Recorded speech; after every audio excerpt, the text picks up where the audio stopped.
நான் இப்போ முருங்கைக்காய் சாம்பார் செய்ய போகிறேன். வாங்க எப்படி செய்யறதுங்கிறத பார்க்கலாம். நம்ம இன்றைக்கி முருங்கைக்காய் சாம்பார் செய்ய போகிறோம். முருங்கைக்காய் சாம்பாருக்கு என்னென்ன தேவையான பொருள்கள் சொல்கிறேன். துவரம்பருப்பு வந்து 150 கிராம்ஸ் எடுத்து நான் வந்து குக்கரில் 3 விசில் விட்டு நான் எடுத்து வச்சுருக்கேன். 6 எடுத்து வச்சுருக்கேன்.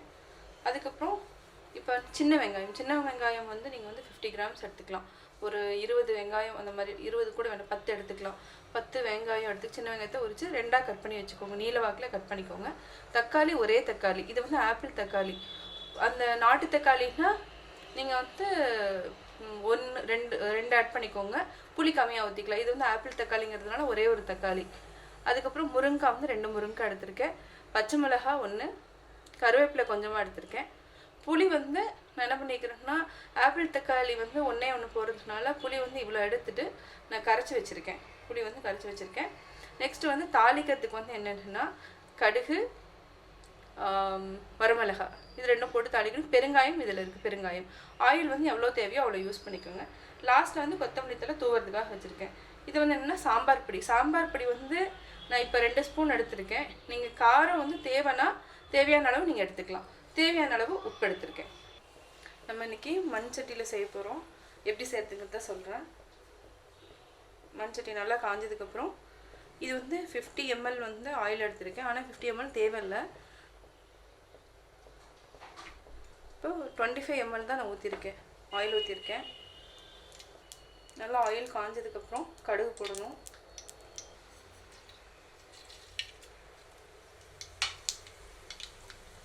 கடுகு போட்டாச்சு. வரமிளகாய், பெருங்காயம் வந்து கொஞ்சமாக போட்டுக்கோ.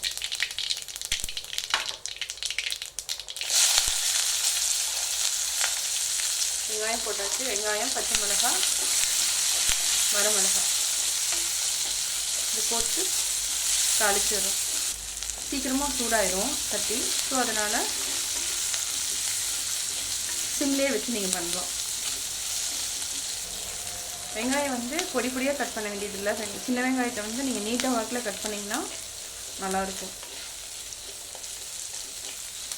ஒரு சிலர் வந்து கடைசியாக தாளித்து கொட்டுவாங்க. ஏன்னா அப்போ தான் நல்லா ஸ்மெல் நல்லாயிருக்கும்னு சொல்லிட்டு இதுவாங்க.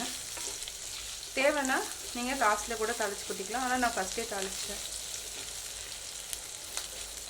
சின்ன வெங்காயம் நல்லா வதங்கிடுச்சு. இப்போ தக்காளி போடுறோம். தக்காளி நல்லா வதங்கணும். தக்காளி நல்லா வதங்கிடுச்சு. இப்போ வந்து முருங்கைக்காய் போடுவோம். முருங்கைக்காய் போட்டு சால்ட்டு போட்டணும்.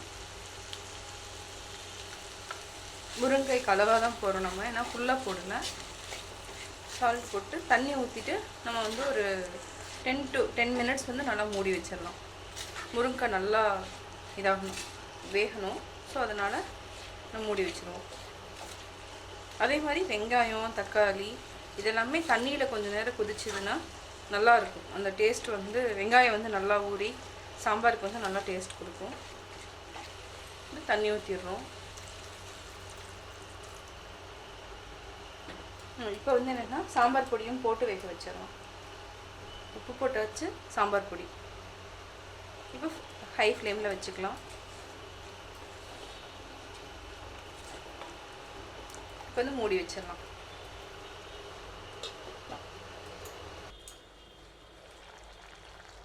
முருங்கைக்காய் நல்லா வெந்துடுச்சு.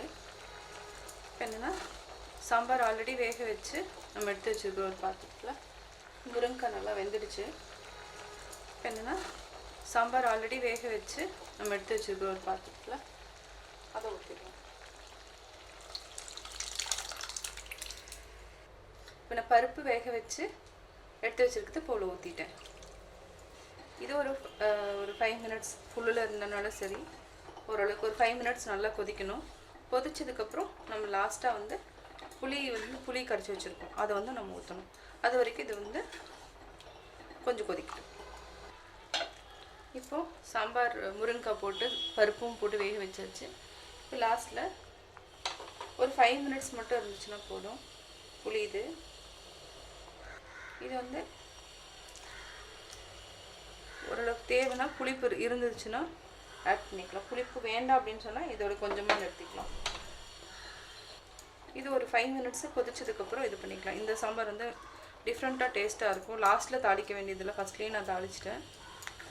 ஒரு சிலர் வந்து காய் இதெல்லாம் போட்டோன்னே ஃபஸ்ட்லேயே புளி ஊற்றிடுவாங்க. பட் இந்த சாம்பார் வந்து நீங்கள் ட்ரை பண்ணி பாருங்கள், எப்படி இருக்குன்னு பாருங்கள்.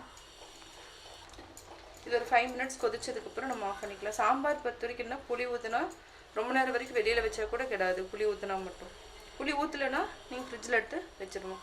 இப்போ ஒரு 5 மினிட்ஸ் கொதிக்கணும், அது வரைக்கும் நான் மூடி வைக்கிறேன். சாம்பார் ரெடி ஆகிடுச்சு, ஆஃப் பண்ணிடலாம். இது என்ன ஆஃப் பண்ணால் கூட கொஞ்சம் நேரம் இந்த சட்டியில் சூடு இருக்கிற வரைக்கும் ஒரு கொதிச்சுட்டு தான் இருக்கும். அதுக்கப்புறம் நம்ம வேறு பாத்திரத்தில் மாற்றிக்கலாம். சுவையான சாம்பார் ரெடி. நான் எப்படி பண்ணினேங்கிறத பார்த்துருப்பீங்க. கட்டாயம் உங்களுக்கு பிடிக்கும். பிடிச்சிருந்தா லைக் பண்ணுங்கள், மறக்காமல் சப்ஸ்கிரைப் பண்ணுங்கள்.